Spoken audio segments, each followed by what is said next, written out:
4:30. We've got our one and only 4:30 game, which is an elimination game, I might add. We got Marshall, who's 1-0, traveling to Virginia Tech, who's 0-1. Virginia Tech there by 20.5 points on the CW. Braylon Braxton went 7-11, threw for 141 yards, 2 touchdowns, 0 interception for the Thundering Herd. A.J. Turner had 8 carries for 119 yards and a touchdown on the ground. And Christian Fitzpatrick had 4 catches for 97 yards and a touchdown. Kyron Drones went 22 of 33, threw for 322 yards, 2 touchdowns, 1 interception.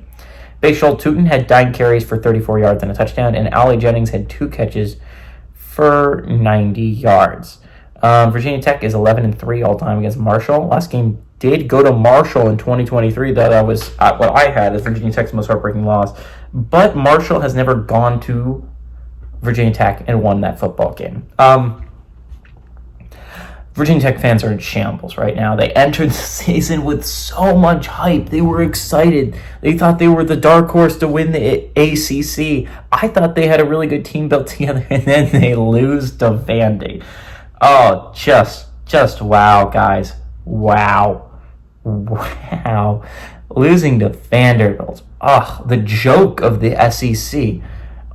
It doesn't get easier from here, by the way. You go play Rutgers soon. The AC schedule is hard. I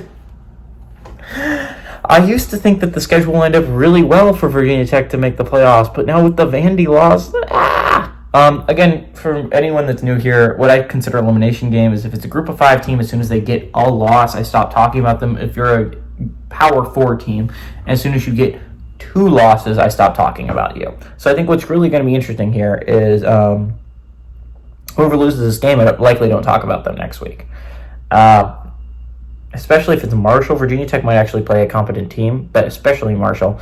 I still am a believer that Virginia Tech has the offense there, right? And the defense they were starting to get their stuff together at the end of the game, but it just was too little too late, right? Like, they ended up getting it to overtime, but Diego Pavia was just too much for this football team. Virginia Tech's solid. I still think they're a solid football team. I don't back down from my opinions after 1 week. You're never as bad as you look in a game. You're never as good as you look in a football game.